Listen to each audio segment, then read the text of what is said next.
So good morning, everyone. It's nice to have everyone come out. And I know I got a little wet coming here, but my wife and I have a joke that we've been saying since probably early May, maybe even April. It's like every time it rains, we say it's good for the farmers. We're really, really tired of that joke at this point. So I want to thank you all for coming here this morning. We have a great program. I think you're going to learn a lot about the city. We'll be provided with many opportunities, as our city administrator likes to say. Yeah. So the aldermen know what that means. It's like problems are just opportunities. So we're being presented with challenges. You say opportunities too. So I want to do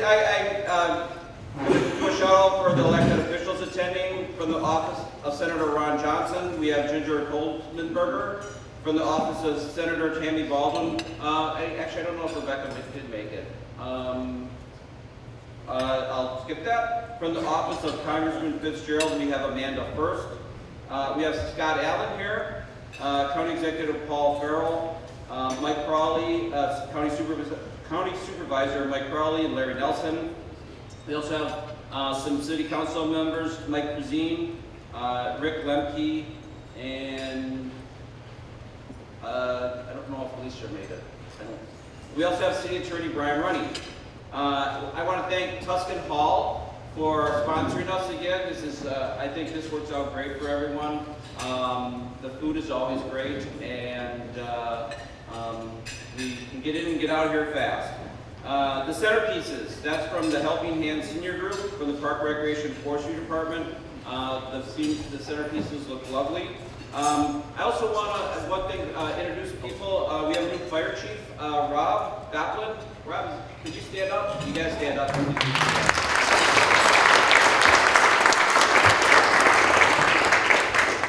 He just started yesterday, so please say hello if you can, and give him that, be nice for at least the first couple of weeks. Yeah. So with that, I'm going to turn it over to Tony Brown, our city administrator, who is going to be starting the key priorities of the city speech. Thank you, Mr. Mayor. Again, my name is Tony Brown, city administrator for Waukesha. At the city, we believe we've put together a vision that gets back to the basics, acknowledges kind of the realities of the situation we're faced with and kind of the dynamics, but then also looks forward to the future. So what we'll do here this morning is we'll go through the key priorities. But before that, I just wanted to say that a critical element of our vision is continuing to reinforce a sense of community through partnerships. So I'm very grateful, we're very grateful to have all of you here this morning. So thank you for attending. What we'll do is for the next 30-40 minutes, we'll go through the key priorities of the city, try to hit on some of the highlights, really focus on really 3 key areas. In doing so, and before that, I just would like to go through a few of the pieces that we got from the community feedback that really helped inform our strategic plan. So what we do every other year is we do the National Community Survey. And what that is it's a survey that really looks at 10 different facets of livability. So on the circle on the right is those livability tenets. So there's like safety, community design, inclusion, equity, and so on. And really the premise of it is that we need to cultivate all those things to be a place where people want to live and recreate. And I believe it was January that this was sent out to 3,000 randomly selected households. And out of that, 480 actually responded, which is about a 17% response rate. And just hitting on some of the highlights, whether it was quality of life, a place that you would recommend to live, a place you'll be living for the next 5 years, the overwhelming majority of people felt that it was an excellent place to be. And then just touching on trust and confidence, I think it was in 1972 Gallup started asking a question about trust and confidence in different levels of government, with a question that was somewhat like this. I'm not going to get this exactly right, but how much trust and confidence do you have in blank level of government? A fair amount. I believe the other one is a great deal, not much, or not at all. This is probably no surprise to anyone. The federal government, since roughly the 90s, has seen a steady decrease in their favorability rate, and it's been hovering around 30 to 40%, while state and local governments have continued to have a positive rate, with local governments actually trending above state governments. And I think that's a reflection of the fact that people feel like at a local level that there are elected officials, city staff, appointed officials, that they're always going to do what's in the best interest of the community. And here at Waukesha, I'm happy to say that that's the case here as well. As you can see on the different pieces that are related to treating residents with respect, honesty, treating people fairly, being open and transparent, we rate very highly. The other nice thing about the National Community Survey is that there is about a database of 500 communities that we can compare ourselves against. So it's a good way for us to benchmark how we're performing against various sizes and locations of different communities. The only other thing I wanted to point out was affordable housing, which is not a surprise. Amy was here some months ago, I think it was last year, December, talking about family homelessness. So that is something that certainly is not only a local problem, but is a state and national problem, and it's certainly something that is a concern that was raised by residents here as well. So the strategic plan. The city previously had one that was adopted in 2018. But what we like to do is every probably 3 to 4 years update it on a comprehensive level. So this was the opportunity to do that. And I was lucky enough coming into the city late November last year that this process had just started. So it was a nice way for me to get incorporated into the organization, get to know kind of some of the touch points for elected officials, work with staff on different priorities that they have, which ultimately culminated in the plan that was adopted in late May of this year. How it was built, there was a really comprehensive engagement effort, not only for the public. So there was what's called a social pinpoint, where people could post comments about different things that were priorities for them. But then there was also stakeholder interviews with some of you in this room. I think there was a total of 56 interviews.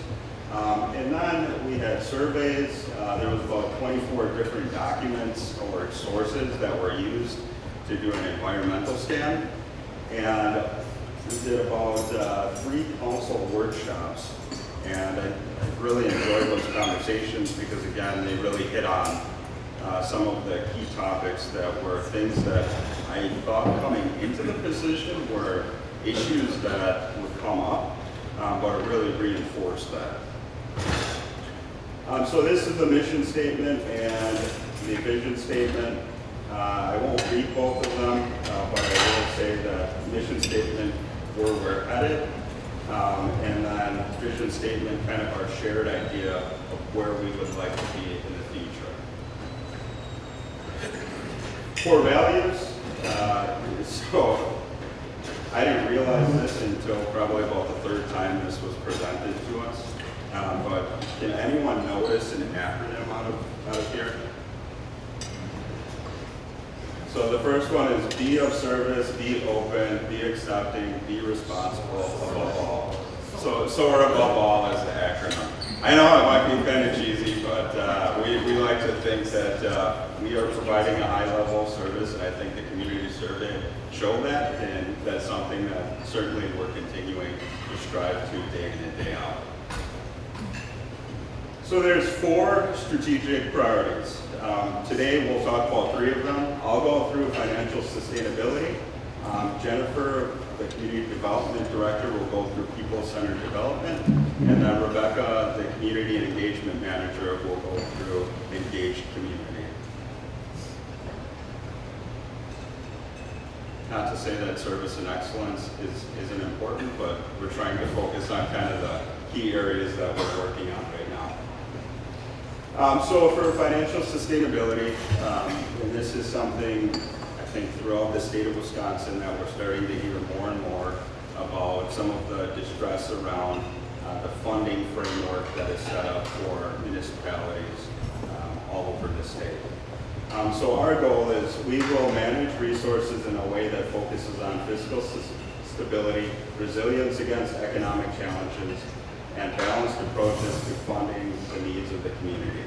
And the piece that I wanted to talk about is the financial management plan that the city has been working on for the past 4 months.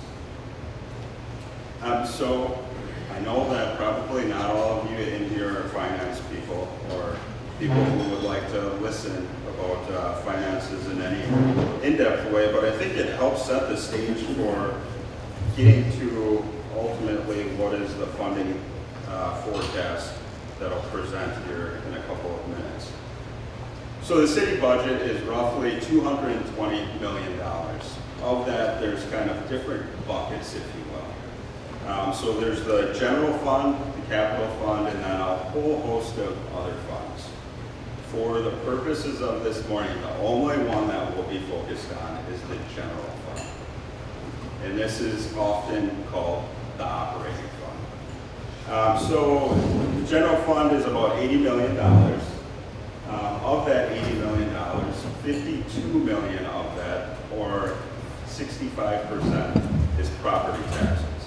And I'll kind of get into why that is a challenge for us. And the other thing I probably note is that for a lot of other cities, on average, property taxes is around 31%. But once you get to more built-out, well-established communities like Waukesha, La Crosse, Janesville, Appleton, then you see the property tax amount as a percentage of total revenue increase. So levy limits, they've been in place since 2006. Can anyone guess why implementing a property tax limit in 2006 that's tied to the amount of new development would probably be unfortunate timing, if you will? Not you, Mary.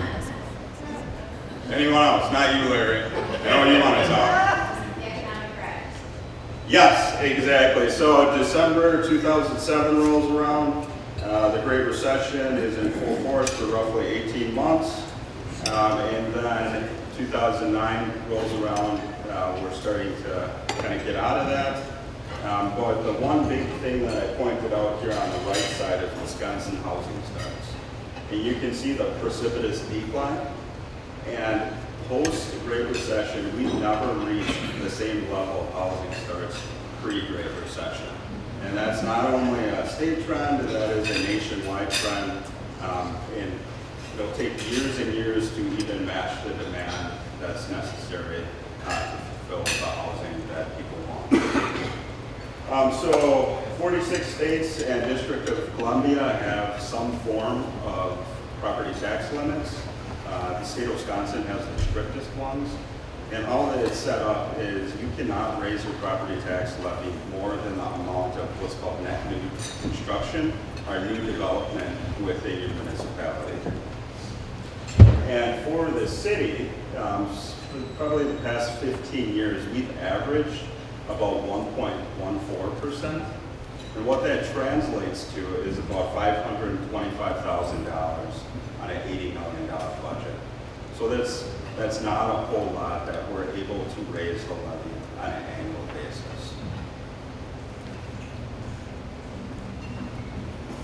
Prior to what the latest iteration of levy limits are, so the latest iteration is that it's just all net new construction.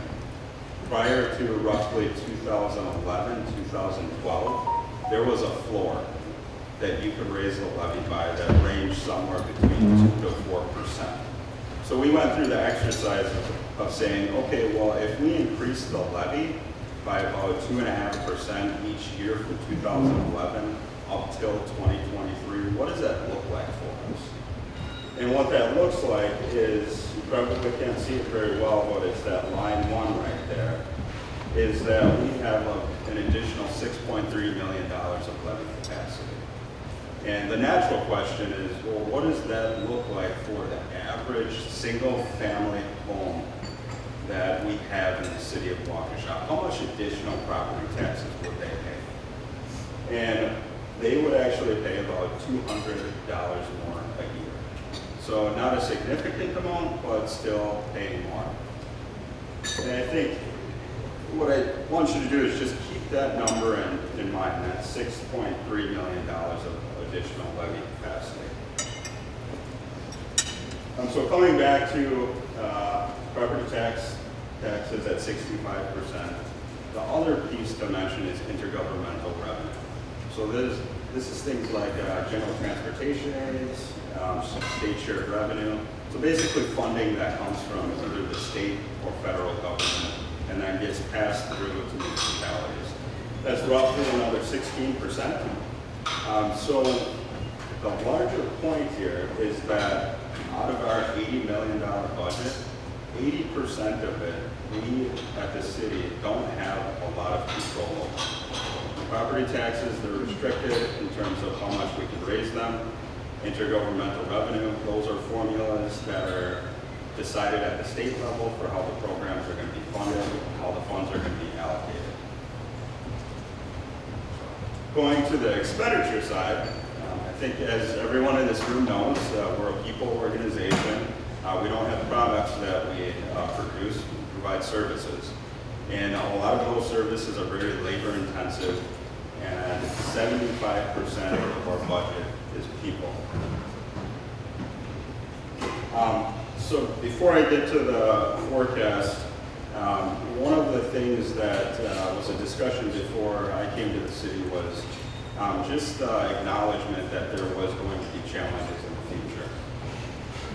As a response to that, we took more of a proactive approach and decided we need to start forecasting out what the budget looks like in future years to be able to adjust according to that.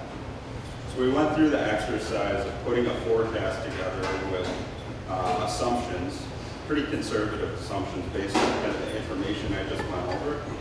And this is really the outcome of it. So on the top is revenues going from budget 24 through forecasted 28. Bottom is expenditures. From an assumption standpoint, on revenues, 1% for property taxes, 2.5% for intergovernmental revenue. Expenditure side, wages and benefits, 3%. Health insurance, 8%. And then utilities, other operating expenses, right around 4%. And as you can see, there's a shortfall starting in 25, very manageable at $800,000, but then it just compounds year after year to the point by 2028, there's about an $8 million gap. So about 10% of the general fund budget.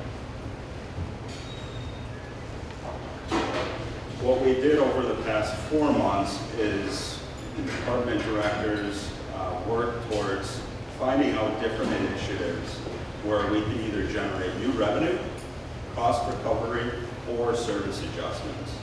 And that was a very interesting exercise in terms of looking at different ways to do things.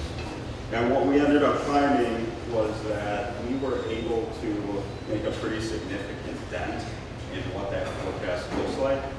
So for 2025, there's a surplus. 2026, there is as well. But again, the reoccurring theme is that we'll continue to have to do this year after year, because as you can see in 27 and 28, there continues to be a gap that needs to be addressed. I think the probably largest piece of this is just acknowledging the fact that we have a framework that is very challenging to figure out how to navigate.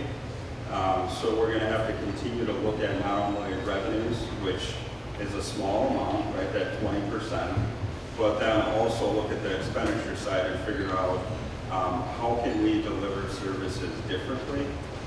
So currently we're going through this plan with the Finance Committee to get their feedback, and all of the initiatives that we outline will be incorporated into the budget. But moving forward, I think we'll have a larger discussion about how we want to approach and prioritize different facets of the organization. And at the same time, probably have conversations with state officials like Representative Allen to figure out what type of legislative solutions are there that can help us have a financial footing that's in a better position, where we're given a little bit more tools to be able to navigate through what is a time where there is not a whole lot of development that's coming into the community, because we're largely a built-up community. Next 5 to 10 years, we probably will be built up. So the economic development strategy really changes to looking at redevelopment, which the projects are pretty interesting and fun, but it becomes a lot more challenging because there's many different variables than there is developing a greenfield. So with that, I'm going to turn it over to Jennifer so she can talk about the next strategic priority, which is people-centered development.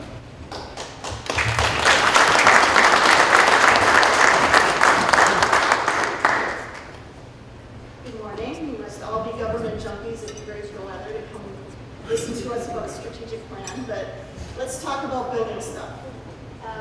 When we talk about people-centered development, we're really talking about a multidisciplinary approach to development that includes not just the planning, but also engineering and transit, parks, utilities, to really create a community that people want to live in.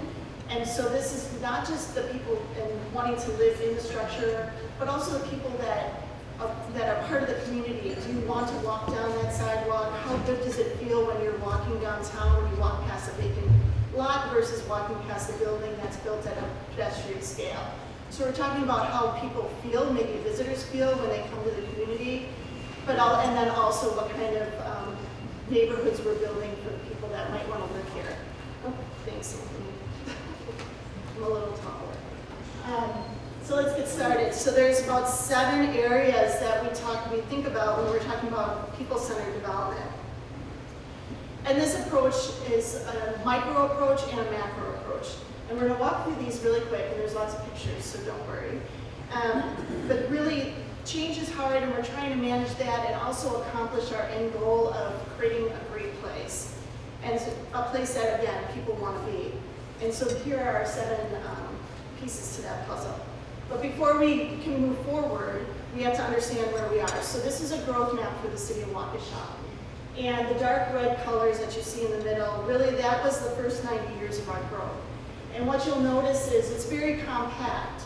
And so in those first 90 years, we had a mix of uses. They were mixed together. You had small lots, you had smaller houses, and it was very walkable. And then you have the baby boomer period, say 1940 to 2000. And so that's where you get into the orange and the yellow and the lighter green colors. And then that's when we started segregating those uses. So if you live in a neighborhood, you probably can't walk to the corner store. You can't walk to the bank. Your kids might not be able to walk to school. And that was just a trend at the time. And you also see bigger lots and bigger houses. And so the city starts expanding pretty rapidly in that period. And now we're in this 2000s period where we're seeing a little bit of a shift. It's more of a mix. We see some small lot development, we see some large lot development. We have residents asking, planning, I want a coffee shop in my neighborhood, why can't I walk to a coffee shop?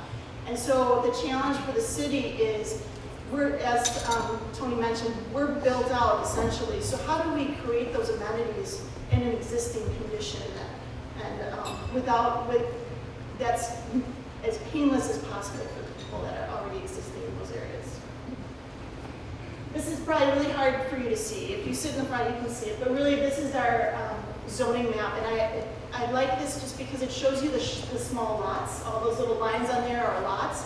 So in the center of the city, you might see it says B2. That's business zoning. But right next to it is residential zoning.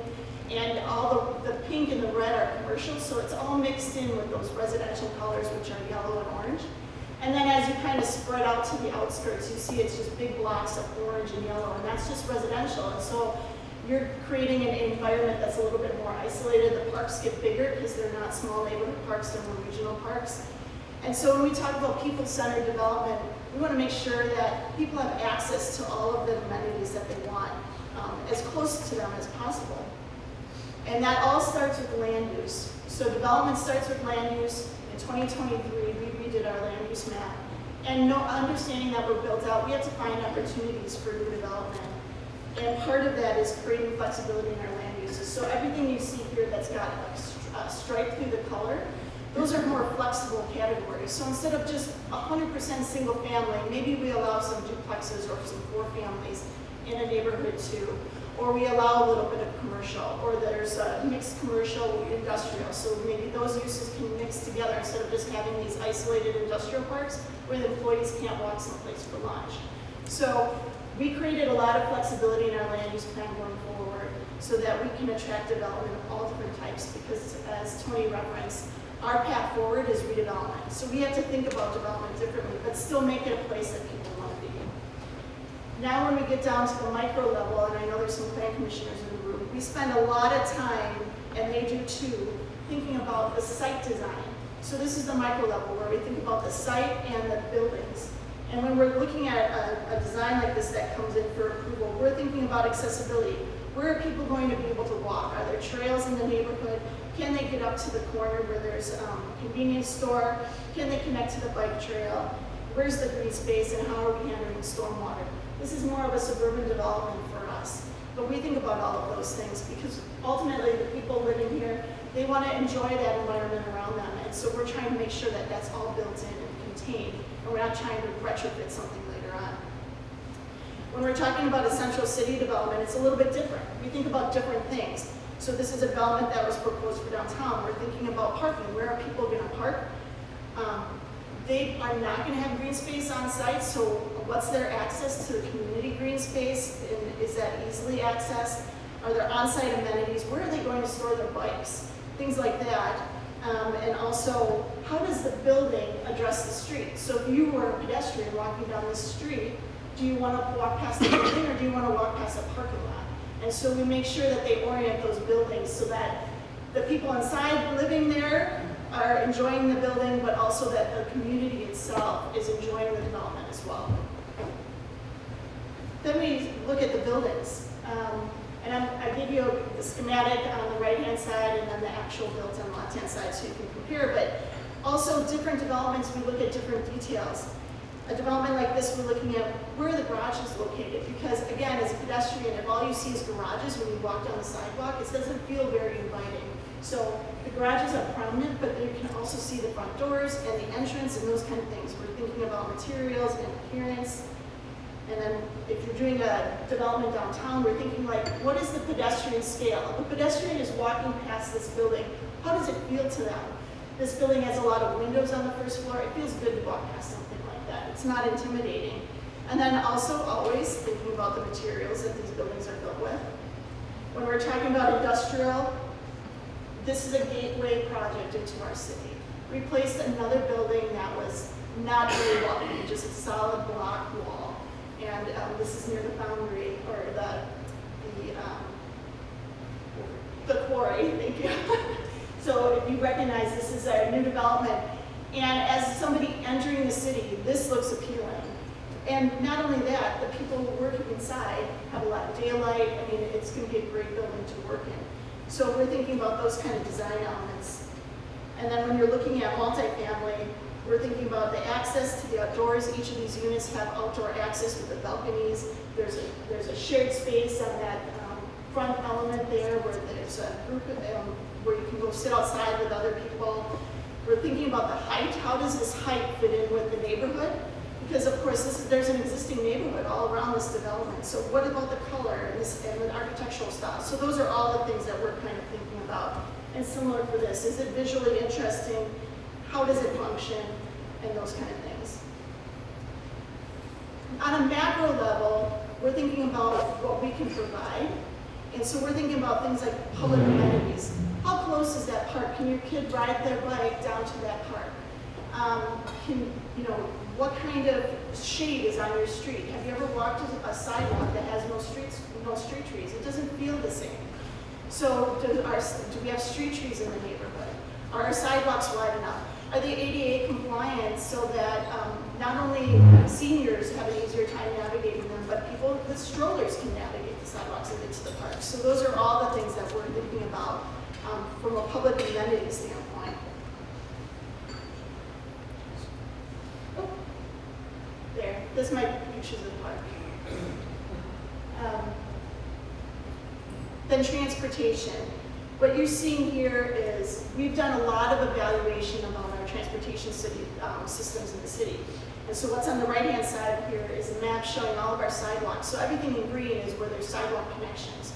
The things in orange and yellow and red, those are where our gaps are. So now we're looking at that. Where can we fill this in and make those pedestrian connections so it is easier to navigate around the city? And then at the bottom, you can see a cross-section of a street.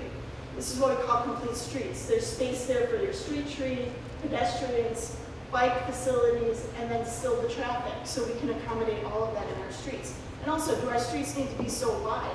Can we put them on a diet, maintain a little bit less pavement, but also putting a narrow street slows traffic and it makes people feel a little bit more comfortable walking on those sidewalks. And so we think about all of those things. We've done the evaluation part of this. Also, as part of our land use plan, we were looking about what kind of commercial services are near these residential areas. I mentioned before, we have some newer subdivisions that are like, I can't walk to the coffee shop, there's no community gathering space. And so in our new land use plan, we've created what we call community nodes, with a desire to create those gathering spaces on a neighborhood level in some of these existing neighborhoods. And so those are some of the things that we're looking forward to, bringing some of that commercial space a little bit closer to the population that's using them. And then we talk about citywide connections. So the map on the right-hand side is our trail map. And you can see the colors, there's different colors that represent different things, but the point is that there's a lot of gaps between those colors. And how can we make those connections so if somebody wants to ride their bike to work, they can get from their subdivision to their office, or they can make it to the New Berlin Trail, or if it's safe for kids to ride their bikes off street. And so we are looking at different ways to make those connections. There's a lot that goes into that, including intergovernmental cooperation, working with railroads, and all of those things take time, but we noticed all the gaps here. And how do we make those on-street connections safer? Because once you hit downtown, you're not going to have an off-street connection. You're going to be on-street. So we're looking at ways to have better signage and make sure that those connections work well together. And lastly, our transit. So this map shows our transit routes. We're serving in the city, but we're also serving the region. So we are running a line with the cooperation of the county all the way to Freighter. And that helps bring employees into the city, which we need. And also allows our residents to connect all the way to Milwaukee County. And so this is a very important piece of that people-centered development, because this creates opportunities for people to live a little bit maybe further away from where they work if they've got the transportation to get to where they need to be. And it also creates opportunities for our businesses to get the employees into the city that they desperately need. So here's our implementation strategy. It's going to take a little bit of investment in some of those public facilities, of course. It's going to take some policy changes. We're working right now through a zoning code update to allow some of that development and those types of development that I talked about to be part of our code so that they're permitted outright and it's not a special exception in the code. Also, I mentioned we've done a lot of the legwork. We've done a lot of the evaluation on what our facilities are and where we need to go. So now this strategic plan really focuses on doing the work of getting there, or at least starting the work of getting there. So really it's implementing all of those plans, our sidewalk plan, our pedestrian, our bicycle plan, our land use plan. It's the implementation stage here. And then also just coming up with really creative ways to make this community constantly growing and vibrant, even though our land is at a short, we're very short on land, so we don't have a lot of new opportunities for fresh development. So we're just really focused on how to creatively implement that and make sure that going forward we have a vibrant and growing community. So that is my little piece of this. Now I'm going to turn it over to Rebecca, our Communications and Engagement Manager, and she's going to talk about how we're engaging the community moving forward.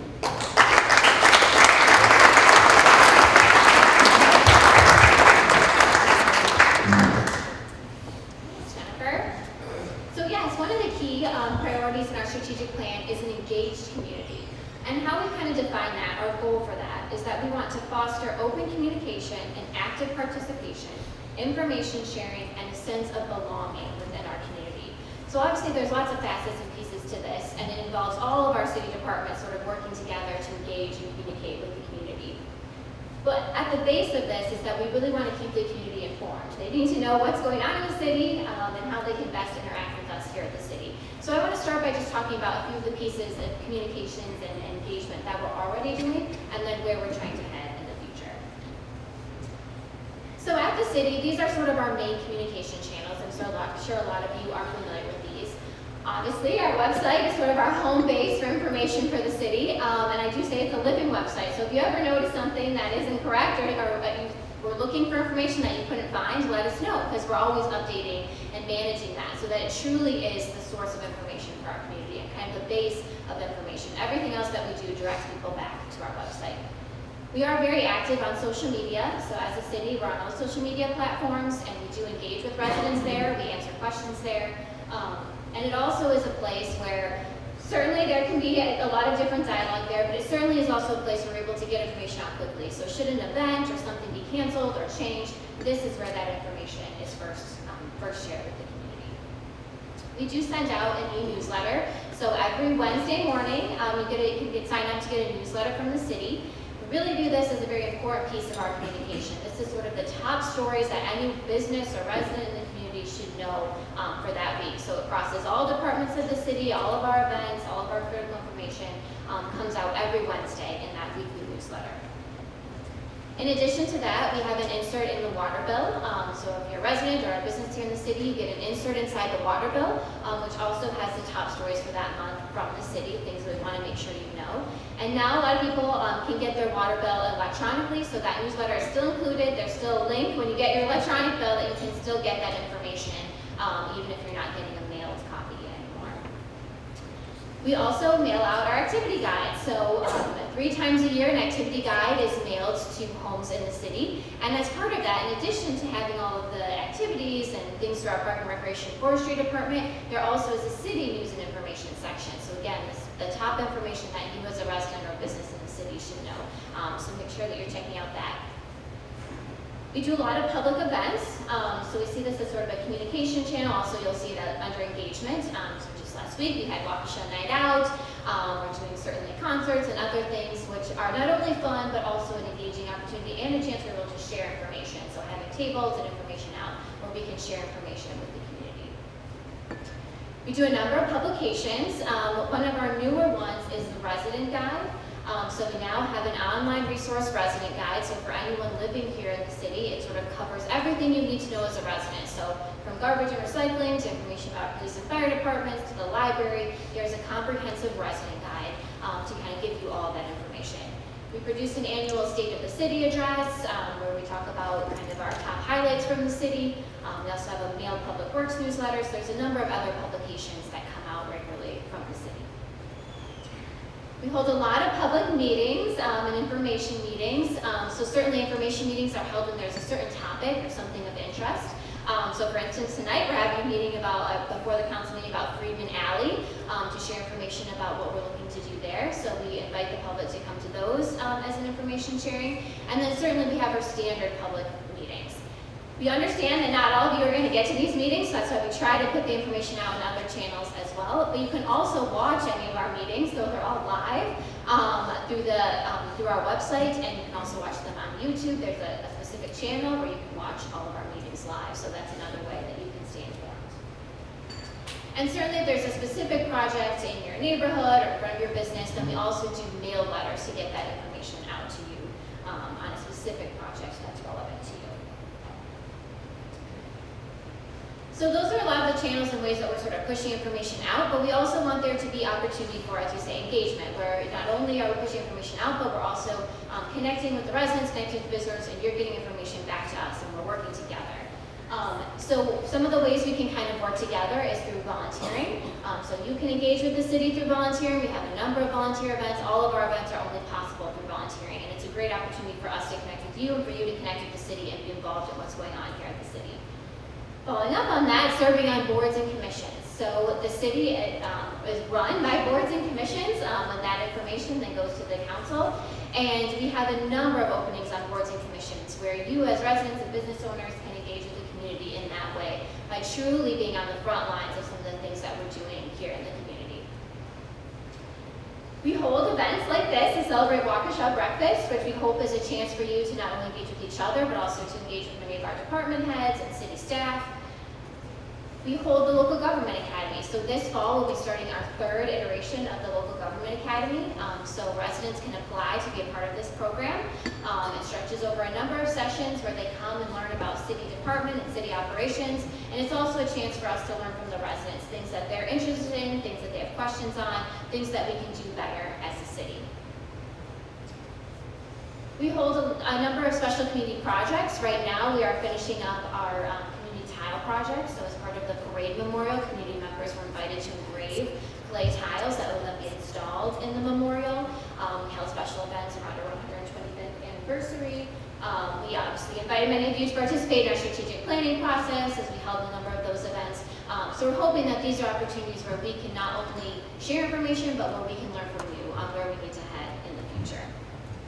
And then, as I mentioned, we hold a number of special events, which range from concerts to special police and fire events and many different opportunities where we're sharing information and hoping to gather information from you. One of the questions we get often is, many of you I know are engaged, so you already know a lot of these things. You're engaged with the community, you're getting information from us, but many residents are not as engaged as some of you. So one of the questions we often get is, sort of, how do I contact the city? I don't even know how to start. I don't know where to direct this question to.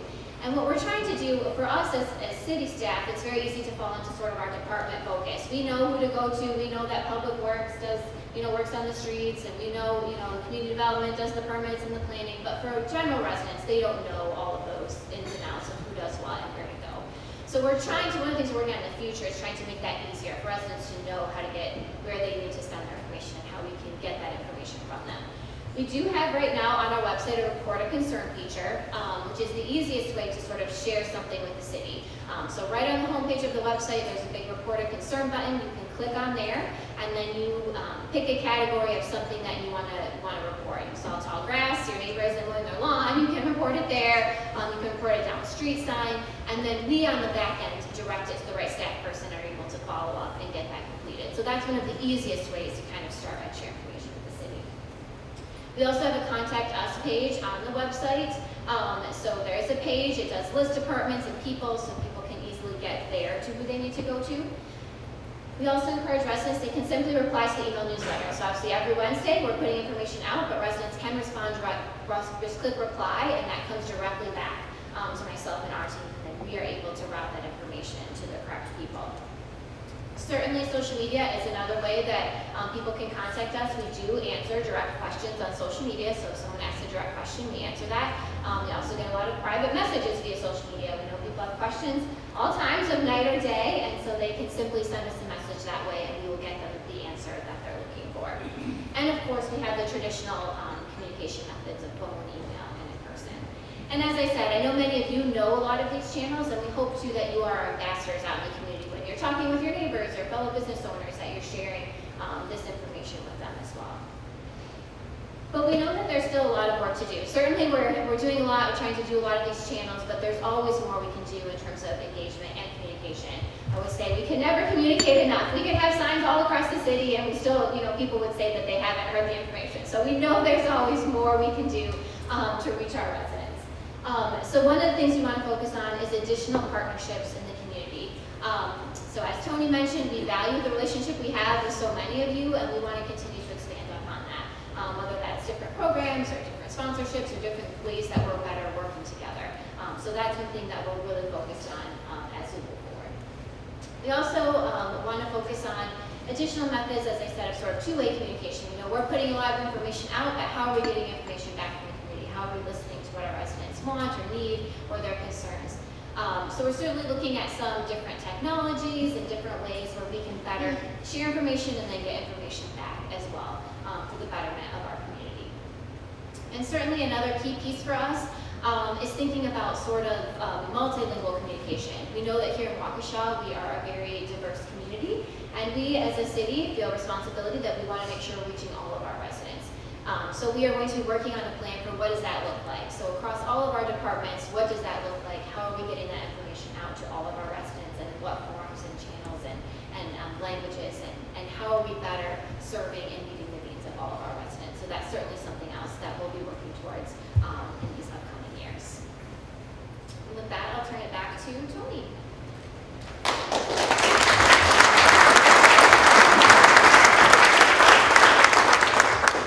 Thanks, Jennifer and Rebecca. So to close it out, right, how are we going to close the loop and make sure that we're making progress on this plan?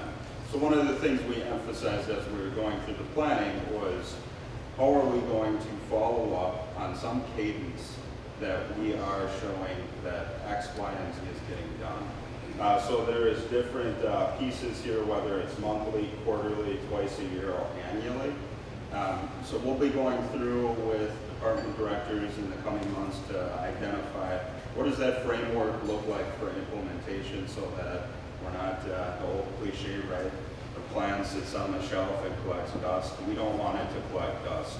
And I think as you've seen here this morning, we're certainly making progress towards ensuring that it's not collecting dust, but it's about how do we keep that momentum. And I think that what we have laid out here for tracking progress is certainly going to help with that.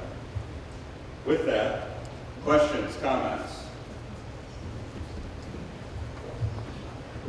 Yeah. What percent of the budget is unfunded mandates in the city? You know that? I'm sorry, I couldn't. What percent of the budget is unfunded mandates from the state or federal government? Do you know that? I don't offhand, but what I would say is a lot of what we do is really scripted by the statutes that the state lays out. That's an exercise we haven't gone through, but I think that certainly would be a helpful one to do. Maybe that would be find out. Okay, well, thank you. If you have any questions, feel free to reach out to any of our staff. Otherwise, again, appreciate you guys coming out this morning.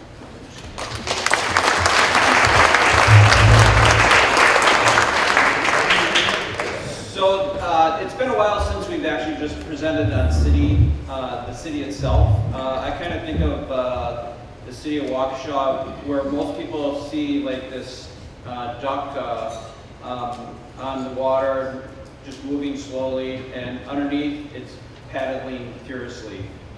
We do really, it doesn't look like things are changing, but we're always working on making the city better. We have phenomenal employees, and I can tell you they really all care about serving the residents of the city of Waukesha to the best that they can.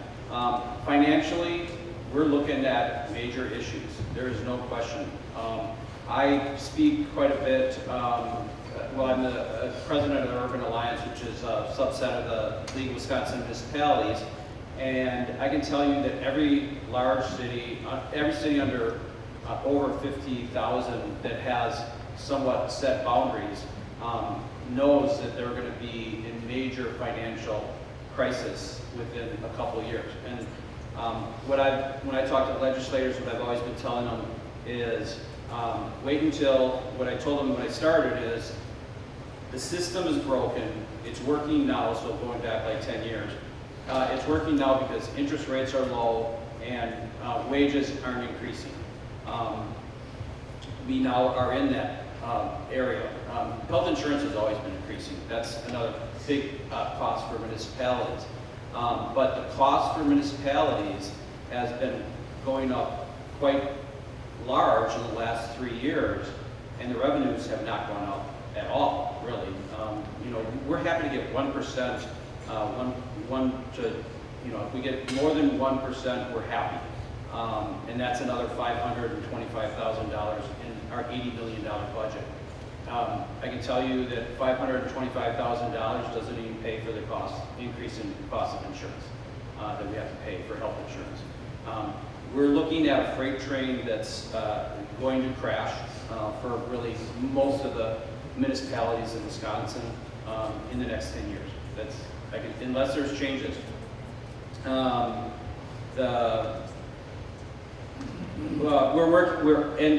that's where I kind of this is where I'm going to say that the legs are paddling furiously, because we have been working on making sure we're making some tough decisions. It's got to go to common council.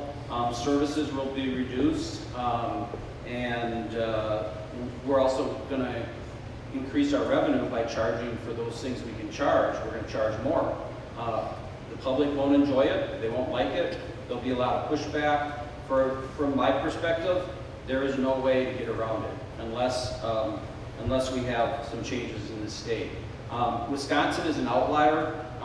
Property taxes are really the main way for revenue to come to the municipalities. Also, in most other states, police and fire a big chunk of it is paid for by the state, not by the local municipality. So property taxes are the driver for revenue. The other money is shared revenue. The other money is from the state generally, but that takes care of most of the budget. Our property taxes have pretty much been capped and will continue to be capped unless there's a change in state law. Most other states, municipalities will receive money from sometimes more money from the state. They may have different ways of raising revenue. Yes, we do have a referendum. We can always do a referendum. The problem with a referendum, though, is it helps you for X number of years, and then you have to go back and do it again. And here's the other thing. It also always goes to the property owners. It doesn't get money from anyone else other than the property owners. So that's one thing I really want to change, is that municipalities have a way of getting revenue from someone other than the property owners. It's an unfair system in my opinion. So, thank you for your attention to this. You heard a lot. You're gonna see a lot more flexibility in land use in the coming years. The complexity of the things we're working with is enormous. But if we want your feedback on how things are being done. Change is going to happen. A lot of people don't like change. It happens whether you do anything or you do a lot. Change just does happen. So that's something that I'm going to assure you that we'll have a lot of that.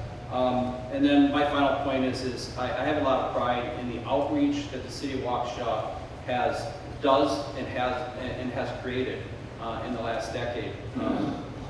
When I started, you couldn't even find out what the alders were getting in their packets before a meeting.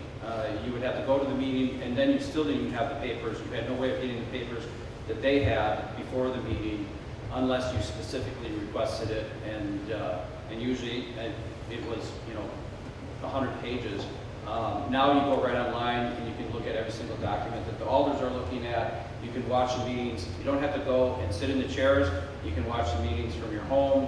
You can really pay attention. If you are interested in paying attention to what's happening in the city, it's very easy to find out what's happening in the city. So with that, I thank you all for being here. Thank you for listening for the flood of information on the city that you just received. And have a great day. Thank you.